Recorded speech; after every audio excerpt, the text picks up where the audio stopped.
Hello, everyone, and welcome back to Rotten Tomatoes is Wrong, a podcast by Rotten Tomatoes. And for the very first time in the Rotten Tomatoes studio, we are all here together. I am Mark Ellis. That is Jacqueline Coley. Jacqueline, we did it. We made it to a studio only 120 episodes into the show. It is really strange because what I want to tell people is this is what we used to do. Like back when there was a world, it was always here. I did not have to be an audio engineer. I did not have to know about what settings we had on the Motu. I miss these days. I'm so excited that we have our girl back, Miss is Dani Fernandez. Here I am. Very special guest, actress, producer, writers for everything from Netflix to Amazon shows, and author, written comic books. You worked with DC. You really have done it all, but it feels like this is your season, Dani. Oh, thank you. Oh, Halloween. I thought you just meant like I was winning. And that's what literally threw me off, y'all. For those that are just listening to this, Dani has really come with the Halloween spirit as she looks like Beetlejuice. So I really wanted to say Mr. Beetlejuice. Well, as far as the costuming goes, you don't actually represent Beetlejuice. Like, it's not like she went makeup. No, but it's very like she didn't go full Keaton. I would call it Disney bounding. 100%. Yeah, low-key cosplay. Low-key cosplay, yeah. But you look very fall as well. I think we're all doing a lot of fall, although Dani did say that you were a little bit too spring. But honestly, I could see this at a Friday Night Lights football game. I really could. That's true. That's what Dani is here to do. She's here to take my ego when it starts soaring and I get a little Icarus. She's the sun, and she just melts that wax and just gets me right back down to earth. I feel like I'm sort of like a prequel. This is like the Jeepers Creepers Scarecrow when he was still alive and, going to high school, meeting women. Before the bad stuff started happening. I absolutely agree with that. I'm also glad to be back. I know I've had like a sporadic bit of attendance, but I was at the Middleburg Film Festival last week. I know I haven't been on the podcast a lot. Like I know, let's stress the elephant in the room. I've been traveling. What a nice glossing over a sporadic attendance record of late. Of late. And Bueller. 9 times. Jacqueline's been all over the world going to film festivals. But this past weekend, I met a really great fan at the Middleburg Film Festival. He's on my Instagram, and he was super sweet. And I told him that I got to come back to the episode today and tell him, like, guess what? Like, I met a fan in person, and you weren't there, but you were doing your own travels this past weekend. I was in San Diego at the wonderful La Jolla Comedy Store this past weekend. A lot of fans, a lot of RT is Wrong fans, because really, well, you can tell when they're a fan of the show, because they don't come up to you and say, like, hey, thanks for a great show. Like, can I get a picture? Their first thing is they'll just name a movie. Oh my gosh. And then they just want to go right into what the tomato meter is. And particularly this time of year, a lot of horror movies that are getting too high or too low for a particular fan's taste on the tomato meter. So it's a really fun episode of the scariest movies of all time that we're doing today. But this is a different list than you might be expecting when you tune into this show, because this is not strictly by tomato meter. So we have a top 10 here. And how we got the top 10, Danielle, is a fan poll that we did back in 2020. So it was this massive outreach that we did. We wanted everybody to participate via the website, RottenTomatoes.com, and social Fandango. media. We did all of our partner sites too, across all these platforms. And so now we have the top 10 fan-voted list from 2020. Let's get into this thing. Number 1 is The Exorcist. All time, still from 1973. The Exorcist. Number 2 is Hereditary. Number 3 is The Conjuring. Number 4 is The Shining. Number 5 is The Texas Chainsaw Massacre. That's the original from 74. Number 6 is The Ring, the American version from 2002. Number 7 is Halloween. You know which Halloween it is. Yeah. The OG, the original. Number 8 is Sinister. 9, Insidious. And number 10 is It from 2017. I asked the question to our guest first, Dani Fernandez.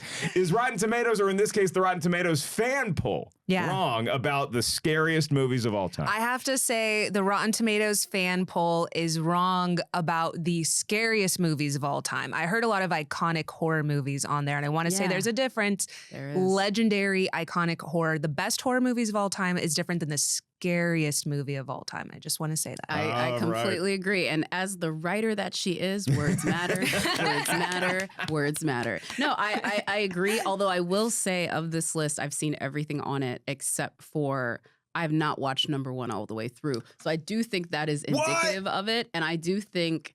The Exorcist? Oh, The Exorcist. Yeah, because you were too scared? I just feel like that's not a place for me to go. I had enough fear of religion growing up, and I don't need an entire film to let me know that religious is some scary shnya, And the one thing I will say about The Exorcist too is I've watched tons of like film essays on it. I know everything that happened. I've seen clips from it, but just the idea of immersing myself and giving myself over to that film, I can't do it. That's fair. That's a fair play. I think that we all had an infusion of religious dogma somewhere in our careers growing up. And I think a lot of people are like that, whether it's Catholicism or something else. But The Exorcist, it can just get in your bones in a different way than anything else on this list. Yeah. For me, anyway, there are some movies that I see here that I'm like, okay, it's a good movie. It's a scary movie, but how did it get in over this? Yeah. So we're going to talk about all these things. We all think that the list is wrong somewhat. And so we're just going to reconfigure our list. But before we get into our take on this and we get deep into the movie talk with the spookiest movies of all time, let's turn it over to our buddy Tim Ryan. He's our expert review curation manager here. He kind of compiles all of the reviews, and he's going to tell us what the critics were saying at the time of, I guess, some of these releases. Tim Ryan, you only get 2 minutes. That's a segment. 2 minutes with Tim.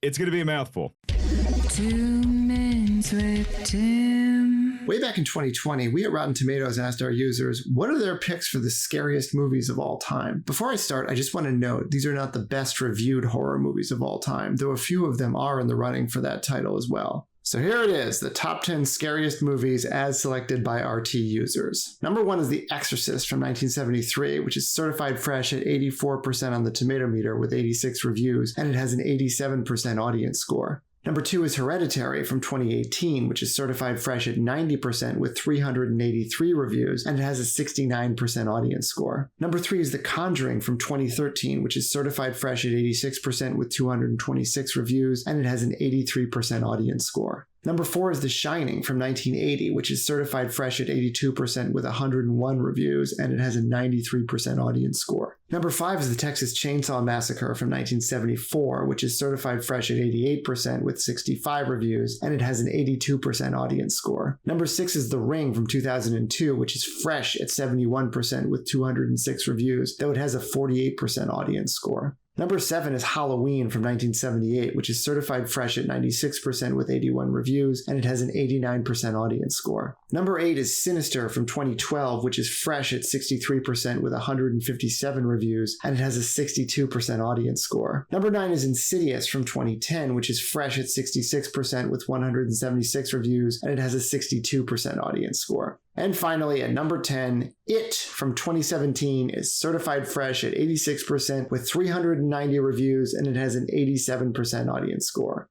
So those are RT users' scariest movies. Happy Halloween! Trick or treat! Back to you folks. There we go. So we get the rundown again, and I feel like this is one of those lists where we get to talk about the first time that we saw a truly scary movie, the first movie that really stuck with us. So let's just go ahead and get into movie talk right now.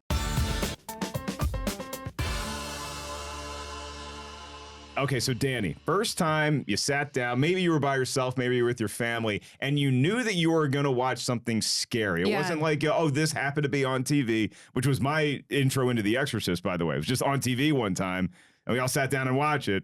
Was it like Showtime or HBO or something? Was it like did you get the full effect? Was it on network TV? Like what? It must have been on network TV. This was back. You had we had the little TV. This was I find that hard to believe. 88 in Northern California. I do remember it. But it wasn't scary to me initially, or my siblings, my older sister, because you watched it on brother. like ABC.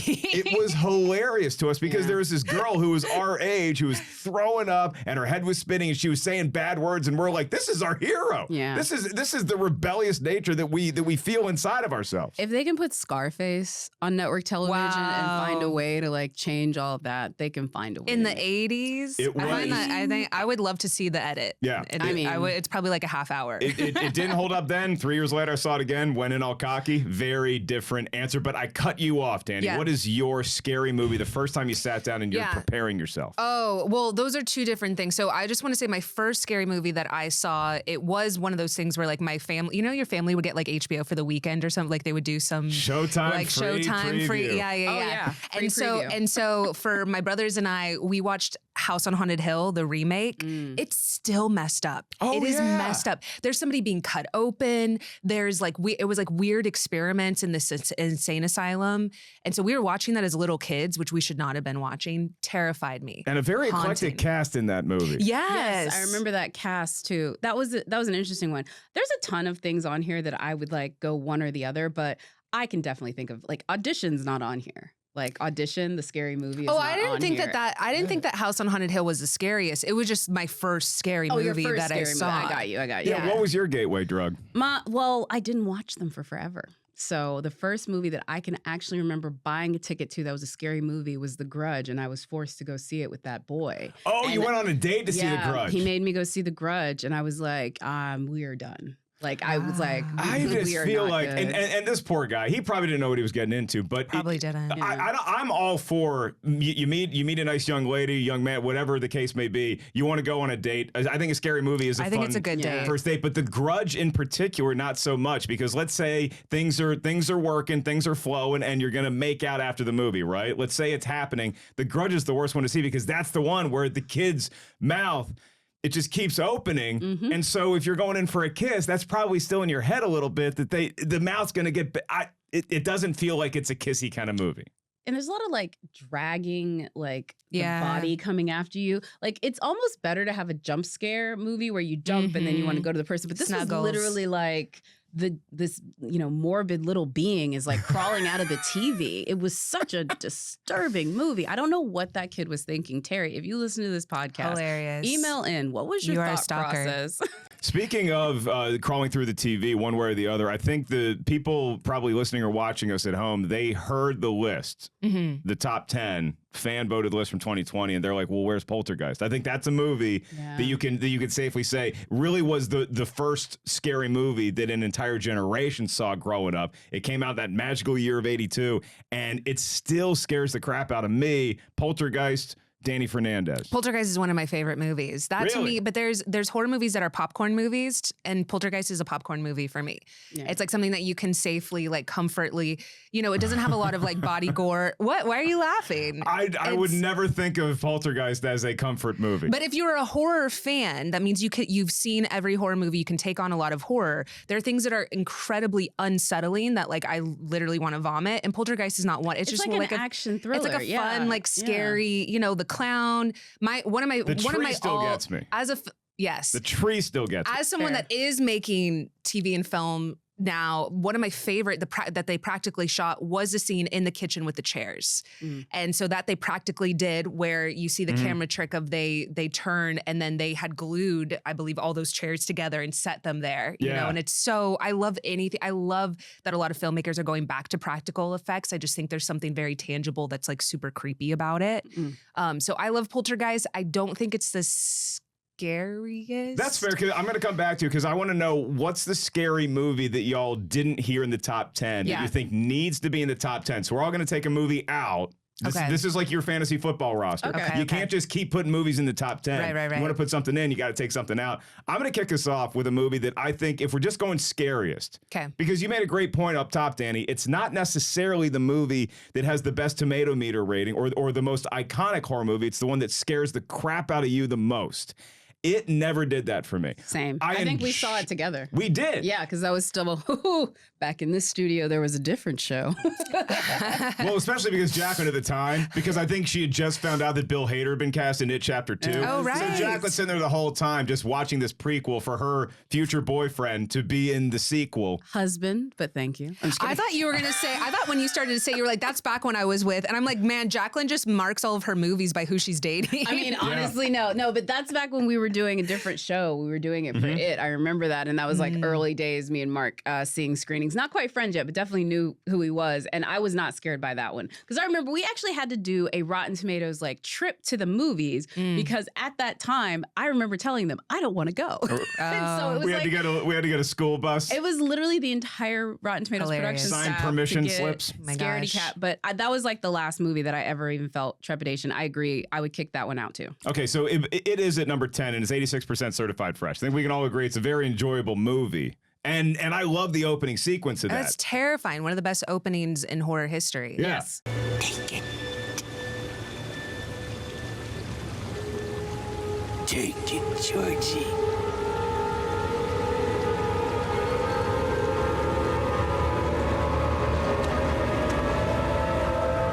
But then you're just more rooting about the kids against the bullies, and then Pennywise kind of shows up. And I also had to turn into a parent at the screening of that movie because My dear friend Josh McCouga was sitting next to me at the screening, and he's the wimpiest person I've ever seen walking into it. His face was in my armpit the whole movie. So I couldn't really be scared. I had to put on a strong face for him. I'm taking it out, and the movie I'm putting in, it might sound a little odd, and we know that I'm a fan of threes on this show. I love Return of the Jedi. I love Nightmare on Elm Street 3. I'm putting in Paranormal Activity 3. Oh, that's it's so fair. great. That's a great one. It's great. That is a great one. It's the best of all of them because that's the one. You talk about the cool camera trick. Practical effects, yes. In Poltergeist, you have the kitchen scene. Yeah, they had a homage to that. Of course, it was an homage. Did they steal it from Poltergeist? They put a camcorder on an oscillating fan, and so the oscillating fan, it goes here, and you don't see nothing. Goes back the other way, and then you come back, and oh my God, the kitchen! What happened? It's great. Yeah. I don't want to pass this up real quick because we did talk about Poltergeist, which isn't on here. It's not the one I put on my list, but I also really appreciate the revenge of gentrification sort of theme that is at the bottom. A lot of these. It's like, there's just certain things about horror films that are tropey and that are awful, but any horror movie where the black person is, or like the people of color are the ones being like, y'all need to go. The indigenous folks, you built The a Shining. house. The Shining was another where they talked about the indigenous community that, was like warning these nice meaning Caucasian leave. Or you literally built it on our land. It's so funny. So what's your scary movie? Are you taking out it as well? Yeah, I would definitely take out it. I would honestly also take out either Insidious or Sinister. I think both of them are great, but I feel like it's two songs in the same key. And I would definitely take out The Ring. The Ring is not to me. Oh, no. I would take out The Ring. Jacqueline. I would take out The Ring. Is that the original or is that the remake? It's the remake, and it's still so good.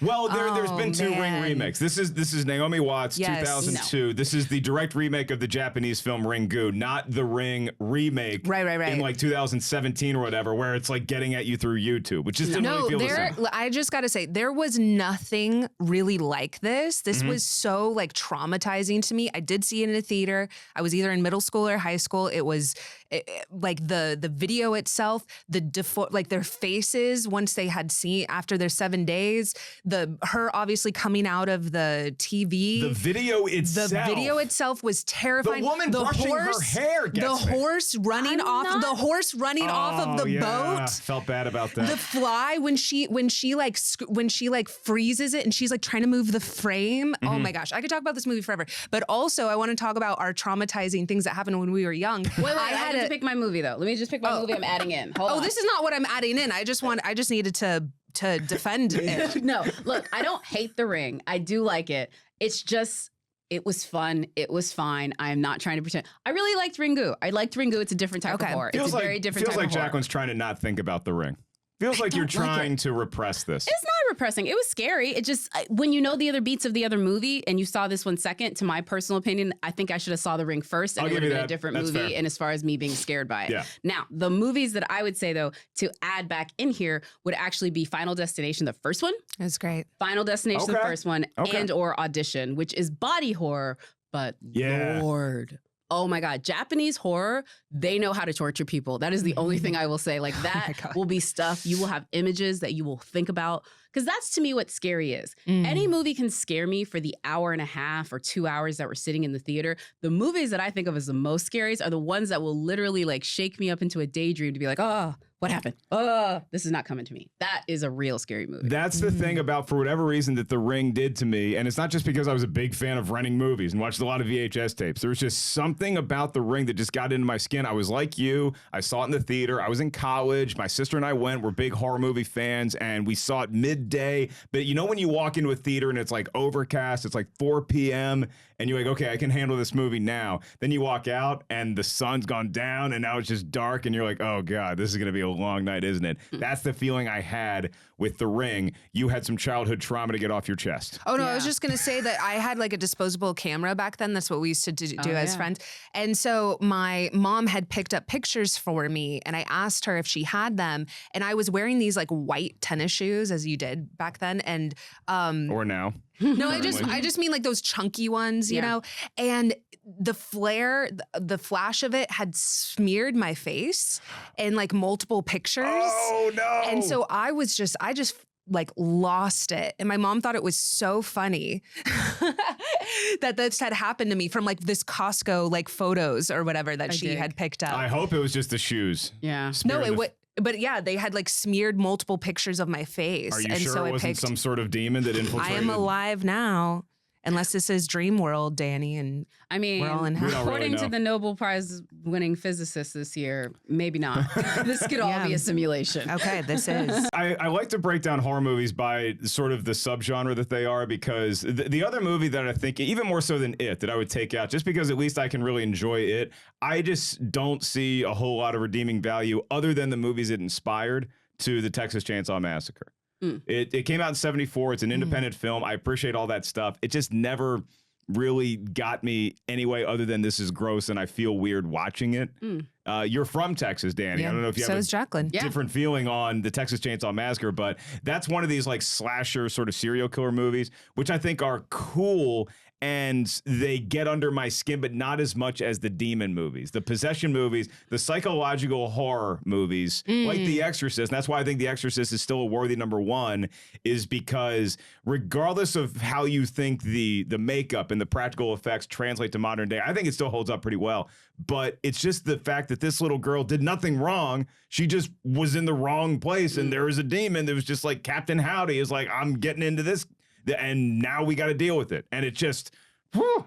Yeah, the boogeyman of Jason or Freddy or Leatherface, any of those, they're just easier to compartmentalize in your mind of like, of course, this person is not going to become down the street hunting for me. Like, that's much easier. But who knows what freaky spirits are out there. And if you're a person that honestly believes in that type of energy, obviously, it's much more, like, honestly, I fear more for Tom Brady's current situation, having angered a witch, than I ever would that Jason or Freddy are coming for me. Not hilarious. That is facts. Have you seen that man? You watched him this past weekend. Does he look like Tom Brady? Somebody said that they were looking at a press conference of Tom Brady, and I wish I could give them credit, but they said that Tom Brady now looks like Mark Wahlberg playing Tom Brady I said in a movie. To you. Yeah, you said that to me, where like Tom Brady has to like save the world. And he's played by Mark Wahlberg. It's not inaccurate. No, and I will say this too. It's like that to me is terrifying. Like putting the wrong energy to the wrong person and having it come back to you threefold. The things about The Craft and all of that, like that was not a necessarily scary movie watching it. It's just a teen sort of, thriller. But that idea, any movies that tap into that, they're coming for me. But The Craft is one of those sort of gateway movies. Yeah. That we talked about earlier, where like if you see The Craft and you're a kid, you kind of get inspired by it, and you want to investigate more of this stuff, and then that leads you down the pathway of getting to scarier movies. Like The Witch is another one that I would put in the top 10, but it's not like it's not a lot of jump scares in that movie. So Dani, as like a writer, as somebody who acts in these sort of things, what is it about those creepy crawly movies that don't necessarily try to get you every 5 minutes? They just build this sort of fear and this momentum and this tension throughout the runtime. I think something that what Jacqueline was saying of it being psychological and something that's completely out of your control. Because when I look at slasher movies, which I love slasher movies. Halloween is one of my favorite movies of all time. Sure. As you said, there's so many copycats that came after that. It was really groundbreaking. Also for the lack of blood that they had, but it still makes you feel like there's so much gore happening. But humans you can kill. Humans, I know. I live and know humans. We know human nature. We've like all you killed humans before. You could kill a person with a plastic bag. I'm sorry, you could. Yeah. If you wanted 2 feet to. of water. 2 inches of water. There you go. There you go. You accidentally hit them on the head and the wrong nerve. They're gone. Yeah. That's it. And so, you all have some pretty good methods here. We're women. We have to know these things. We do have to know these things. We have to know these things. This is why I'm single, folks. And also Michael, who I love, who seems to be, invincible, moving a little slow this last movie, moving a little slow. So, Father Time. Never exactly Usain Bolt when it came to athleticism. I mean, Michael's just lumber. The music is what makes people think he's moving faster. Okay, not him. The music. Okay, I'm just saying he was a little hunched, and I love him. Anyways, but like humans you can kill, whereas ghosts, demons, and the fact that they can look like your loved ones, I think is a terrifying thing. The fact that they can get in your head. Right. That's what that's what Pazuzu did in The Exorcist, is when she's messing with Father Karras and she turns into his mom. Also, It Follows. Scariest. It Follows is a great one. Yeah. Yeah. It's actually, I'm glad you bring up It Follows, because that was a brilliant horror movie. So great. I'm slightly disturbed that they made that movie give us the reason to keep that filmmaker making other movies, which I don't think have lived up to that first one. But I appreciate his effort on that first one because it was so groundbreaking and it was just a completely different look. And there's other films that I feel I would put in there. I would put Cabin in the Woods because for the first half of Cabin in the Woods, I was in that as a horror movie and everything it was about. And it just became even more brilliant when Drew took it to where he ended up taking it. Cabin in the Woods is one that I think deserves recognition, not because it is not one of the scariest movies I've ever seen. It built some nice tension, but that's not what it's trying to do. I think that anybody who appreciates a list like the one we're talking about today has to give a tip of the cap to Cabin in the Woods just because of it knows what it is so well. And it had fun with us in the same way that I think in a slightly scarier vein Wes Craven's New Nightmare did. Because we've talked about this on the show recently the Nightmare on Elm Street lineage was this one thing where Freddy Krueger and then Wes Craven does this movie that's like, oh, okay, we're going to act like those movies exist in the world. And now the real Freddy Krueger is out. And it's like, what the hell is going on for all the Freddy fans that appreciated the ride that Freddy was on from slasher to stand-up comedian. It was nice that he got to get back to his Krueger roots there. Yeah. I also want to add this too. We have a great video on Rotten Tomatoes talking about scare tactics and how audiences have learned to be scared differently. And the thing that was so incredible about that is for every time you get an audience to jump or scare for anything in it, because horror fans understand that lexicon and because the language continues, the next time you do it, you have to subvert it. It's sort of the same reason why when you have comedians coming back doing old Seinfeld type bits, people are like, this feels like stale comedy. You have to subvert the established thing. And it's one of the cool things about horror is it's a genre that influences itself much more than all the other ones. Like comedy and horror, they really need a base for how we twist and turn and pull through. And I think it's interesting looking at something like romantic comedies right now. I think horror had that moment a few years ago where it was getting stale, the current subversion, and now people are ready for either the return to the traditional or a new subversion of that. And so it's interesting. Comedy and horror go hand in hand because the audience cannot be ahead of the joke. Yes. The audience cannot be ahead of the scare. And that's why you have so many comedy people in horror like Jordan Peele. Yeah. You have Danny McBride doing the Halloween movies. You have the audience cannot be ahead of you. And that's why stand-up is harder than being a musician. Wow. Oh, wow. They can go back to their same Journey hasn't had to write a new song in 40 years, and they can still headline stadiums. I got to write new crap every time I get up there. Same thing with a horror movie. You can't repeat the scare unless you're doing it a decade later and it's like an homage to something. Right. But if we're talking about the specific scariest scenes in a movie, you take all the horror movies you've ever seen. What is the moment? What is that one part that still gets you, that you're just watching with your eyes through your hands, you're sleeping with one eye open that night, all the lights on? What's the scariest horror scene for Dani Fernandez? So this is the movie that I would have to add into this top 10 list, and it's Blair Witch Project. I have no idea how the Blair Witch didn't end up on here. It is one of the most terrifying movies. I mean, and again, we're talking about like practical and something that you're not even really seeing. And you feel, that's the whole thing though, is you fill in that with your own, your mind can make up infinitely more terrifying things. And so the final scene that everyone knows what I'm talking about is one of the most terrifying scenes in cinema. Because we see dude and he's in the basement of the Blair Witch's pad. It's like the worst episode of MTV Watch Cribs. it on YouTube. Even me watching it in broad daylight with the sun fully out on YouTube on my little phone is like listening to her screeching. Yeah, he's just standing in the corner, and the way he's standing, it's like you did something bad that day, Junior. Yeah.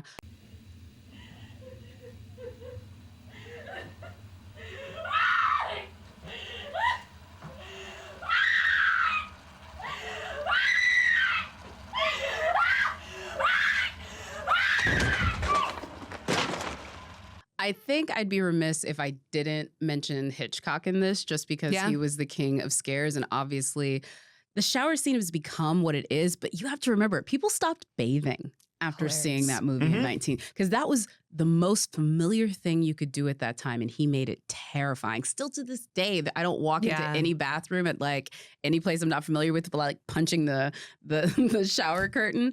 But I think the scene for me, and this is just as a Black person watching this movie, but I think a lot of Black people can say this, in Night of the Living Dead, when he is walking out and he sees those men coming towards him, I personally said, this is the scariest moment for this character because I just knew what was going to happen in that moment. And every Black person watching that movie knew what was going to happen to him in that moment. It was not the zombies. White men with guns, seeing him in that moment, you just knew he was going to die. And because of everything that had happened before that, you were so scared and terrified for him, and you still knew the inevitability of it. It's the thing about George Romero's movie anyway is that it's such a scary. Night of the Living Dead is a terrifying concept, regardless of who you cast, and the fact that it was the first horror film to feature a Black lead in prominence like that. I mean, it was really one of the first movies that was made for a mainstream audience. Yep. This is coming on the heels of the Civil Rights Movement, so to have that film come out in 1968, 68 is a good year for horror. Very good. Because you also had Rosemary's Baby that year. Yes, another terrifying one. Basically, another familiar thing, making women at that time whose sole purpose in life was child rearing, and to make that the most terrifying thing that they can do, sis, no. And speaking of child rearing, my scariest scene, I have two of them because I'm a huge fan of this stuff. Number 2 on our list is Hereditary. Oh, yeah. And the scene where the poor girl, I let Molly the Wonder Dog put her head out the window because she loves feeling the wind. Wow. But I know if I'm What a comparison. Hey, that's the closest that I'm ever going to be to being either an older brother of a young girl or a father or anything like that. The poor girl, she's not feeling well. We're trying to get her to the hospital. She puts her head out the window the wrong time. Conk is all I'm going to say. The other one that I have involves a head as well. But it's sort of playing off of the classic scare from Halloween where Laurie looks out the window and she sees Michael Myers hanging out by the laundry line, right? And then you look back and you don't see that person anymore. I love those kind of scares, right? You can call them jump scares, whatever you want. James Wan's great at them. There's a bunch of filmmakers that really knock it out of the park. Ooh, but trivia. The Strangers is my other scene. And it's not anything too deep in the movie. It's just that first shot where you see Liv and Scott, and they're just kind of trying to, hey, did you hear something? Did you hear something? And then in the background, you just see this head in a burlap sack look in and then look back out. Woo! Airbnb. Look out. Look out is all I'm saying. Barbarian, another great one up there. So what did I remind you of? Who was the first jump scare? Oh, the very first jump scare. It's older than you think. Was probably, I would say something in like a Frankenstein, even a Nosferatu. Getting warmer. Okay, Bride of Frankenstein. No. Hilarious. You're in the right universe. You're in the right universe. Oh, I don't, right universe. Is it like a werewolf? And it's had a recent remake. The Wolfman. Oh. Phantom of the Opera. Oh, really? Phantom of the Opera is the original jump scare when the girl comes and removes his mask, and it was the very first one, and it was back in the, Universal Dark Monster days, because that was the very first Dark Monster was the Phantom of the Opera. Christine. Exactly. Who's the horror director that y'all look at and you're like, I'll see anything that this person puts out? I think Jordan Peele recently on a lot of people's list. You go back to the classic like Hitchcock. You and Carpenter. I were both talking about Psycho because we both saw it recently. Yeah. And the shower scene. The thing I'll put up there, though, is not just The Thing, which is a great movie with John Carpenter, but people don't consider this a horror movie. I think it's just transcended into all-time blockbuster classic in the same way that Psycho scared the crap out of everybody from ever getting a shower again. Jaws had an effect on folks. Fair. Jaws, and when I was a kid going to Video Update, Jaws was in the horror section, and I think that's warranted. Yeah. I don't disagree. What do you have? For best filmmaker, where you're like, I'm down with this whole filmography. I have to do Carpenter. I feel like you have to. What was really funny is I did a little poll on my Twitter of like what is the scariest movie, like what it has to be on your list. And so many people, aside from The Exorcist, which I think is iconic that both of these came out decades ago and are still beating, to some extent with their practical effects, is The Thing. Everybody said The Thing. That is many. Surprisingly not on there. Yeah, The Thing, it's weird because The Thing and Alien, I think, is another one where maybe they got a little too sci-fi and people consider them that now. No. But The Thing is great because it's just like, wait, are you really Dani? Are you really Jacqueline? Or is there something else going on in there? Yeah, no, again, Invasion of the Body Snatchers, any of those friend or foe, you can't believe your eyes type movies. Again, it's something where what you consider due north just gets completely, I think, shifted no matter what. I don't know who like my favorite like series of directors is no matter what. But I will say, anytime Guillermo del Toro is touching monsters, I'm there. You know what I mean? Like, I'm not saying that every single one, but even something like Shape of Water, which is also a monster tale, and Hellboy. It's just, if this man is dealing with what I know to be his most prized form of filmmaking, meaning the monster movies, and that's even Scary Stories in the Dark. He did that really well. Even though that's not my type of horror necessarily, he did that one very, very well. You know, something is, I was listening to Michael Giacchino, who just did Werewolf by Night, and he said that I think it's something about why I'm going back to the composer, filmmaker, like tie-in, is that he actually, as they were doing the dailies, like he would compose the music and play it for the actors the next day. And I'm like, what a gift. Yeah. What a gift to hear in your head what your character is what's going to be playing over the terrifying thoughts of your character. And so that's why I think with Carpenter, it's just so like, why are you giggling? Because I hear that and I'm like, John Carpenter just did dun, dun, dun, dun, dun, and it was that's great. That's not all he's no, it's great. But my question is this. Is that in Giacchino's pay, or is that like extra? Because it's in his pay. You're there every day and you're composing, you're writing new music. He couldn't not do it. He couldn't. That's the thing. He's a composer. Like he couldn't not do it. He's an artist. He was watching the playback and he was like, I know exactly how this is going to sound. I need a little kickback. Can someone write? I can't believe you just said that John Carpenter's only like those two. No, I'm saying that Carpenter wrote it in advance. Carpenter had the music already. That's not all he's done. That's not all the music he's done. I've seen John Carpenter in concert. He's amazing. Okay. Escape from New York. I feel the shade. I felt honestly on this platform. For folks that don't know, we will always be kind to John Carpenter because one morning a few years ago we accidentally killed him, and he's still very much alive. Okay. Oh really? Yeah. This is like, at least I didn't do that. Accidentally said he had passed. It was like we actually said it was just like a wrong quote on a social post.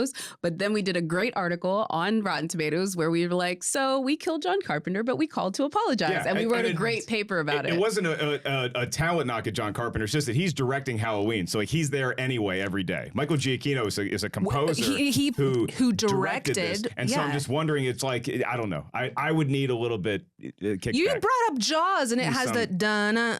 Yeah. I would say that's half of why that was so iconic. I would say it's 70%. Then the music makes a lot of these horror movies. I'm not saying it doesn't. I just want payment for my work. Michael Giacchino was paid. I think they get paid. You're wild. It's like Ricky Gervais, because I actually remember interviewing Stephen Merchant and he talked about this. When Ricky Gervais did The Office, the reason why Stephen Merchant started guest starring was like, because we both created the show, we both wrote on the show, he got an extra check. And he's like, I'm going to go and do another one. And so like, of course, Michael gets an extra check. Of course he's Okay, what is the best? What is the best horror movie score? Is it Jaws? Is it Halloween? I got to go with It Follows soundtrack. So great. It was like my number 2 most listened to of any music on Spotify the last couple of I can't picture. There's like a bass line that's kind of creepy in it, right? When somebody appears behind you. Thank you for that. You were like one of my number 1 listened to artists. Okay. All right. I'm going to do Silence of the Lambs. I love that score. I believe that's Thomas Horner. I like what Friday the 13th does. James Horner. I like this. Also The Shining. Sorry, got to throw that out there too. The beginning of that. Shining's a good one. Shining is amazing. Yeah. I am going to take the music from Psycho. Great. Because it takes you on the ride the whole way, not just with the shower scene, but with Marion's journey, and there like it gets tense, and she's committing basically a crime here across state lines, and you feel nervous for her and for what the rest of this movie has the entire time. But then I'll also say, going back to our show a few weeks ago, Nightmare on Elm Street for me, the 1-2, Freddy's Coming for You, just chef's kiss. I would also, just to put on this list, because this past weekend at Middleburg, I sat down with Michael Abels, who won this year's award for Best Composer, and anybody who could make I Got 5 on it be that effing terrifying. Yeah. Great. Got my money, sir. Like legit, he did Us, which I think is like a lot of these composers, when you look at it in a classical music sense, because for folks that don't know, I'm a classical music stan, it's not complex composing. It's not complex musicality. In fact, it's quite simple musicality, and most of them are borrowing from the masters anyway. Like Empire Strikes Back, James, he just stole that from somebody else. But What is interesting is how they use tempo and syncopation to add scares. And Us is a perfect example of that. They're just like huge violin, like leaps and intervals that really wake you up, and they make you feel like something is coming outside, and it's so off-putting. Yeah, the use of music in Drag Me to Hell really gets me too. And Sam Raimi's another guy you should probably bring up just because of the Evil Dead franchise. But Drag Me to Hell is a scary ass movie. It's fun, it's pulpy, but the music in that, there's some sort of instrument that feels like turn of the century, 18 to 1900s. And I don't know if it's like an out-of-tune fiddle or like an old violin or something, but it just sounds creepy. Yeah. Right from the start. They do that. I mean, luckily in the award space, I get to talk to some of these composers, and they do everything. I mean, Robert Edgar's got, for The Witch, old period music and musical instruments, like their version of what a guitar was at that time, their version of what an organ was at that time. Like even like something that's not a horror movie, but like the Secession theme is played on an out of tune piano because it's supposed to be this musical music where things are just a little bit dissonant. It's beautiful and it's pretty and it's elevated, but it scares the crap out of me every week. And when you watch the beginning of Succession, the old footage, I feel like I'm watching Sinister. That was his intention, is because he wanted you to see something and feel it picturesque, because the melody is actually there's a great video where he breaks it down as well. It's really melodic melody, except for this one little D that's just like an off-putting key that doesn't belong there, and playing it on an out-of-tune 18th century piano, you really feel the legacy of hate that this empire is built on. I'm looking at some of these other horror movies that have come out recently, and so I'm going to rattle off a few that have come out in the last couple of years, and y'all tell me if they have any shot of getting into your top 10. The Babadook. Yeah, maybe. That's from 2014. Babadook is great. I don't know if it's in the scariest, Never but it's really scared me as much as I just enjoyed watching it. But I'd say iconic. Okay, here's a good one. Dr. Sleep, playing off of The Shining. No, not on your life. Sorry, Ewan. I appreciated you as a person. I thought it was a great movie. I just didn't think it was as scary. I'm glad you did. I like that. You know what's scarier than Dr. Sleep? The Shining sequence in Ready Player One. Because you go back to the Overlook Hotel and you're just existing there for because Spielberg loves that movie and he loves Kubrick. He loves Kubrick, that's for sure. So back to go to The Shining is another one. Here's a good one. Midsommar. No. Absolutely, positively not. I agree. I have such a... Let me just put it out here. Still think it's trash. Told him to in that day. William Jackson Harper, sir, I'm so glad you have found better. Oh, wow. What I have to say is I have such a visceral reaction to that film. And so then I think it's done its job. I do have to say that there are a couple of movies when people are like, I hate this movie. And I'm like, okay, then maybe it has done its job. No. And so I feel that way just personally. And my friends are like, why do you hate it so much? Why is it so traumatizing to you? I'm like, I never want to see that movie again. And therefore, you did a good job. Yeah, I'm not going to anyway say that Ari did not achieve his goal in making me disgusted by the entire property. Like that's what he's going about. And if you know his more extended shorts filmography, you will know that that level of shock and disgust is something that he loves to lean into. You get hints of it with Hereditary. You get hints at it. Welcome to the Johnsons, I think it's called. Check out that short if you want to hear what I'm saying.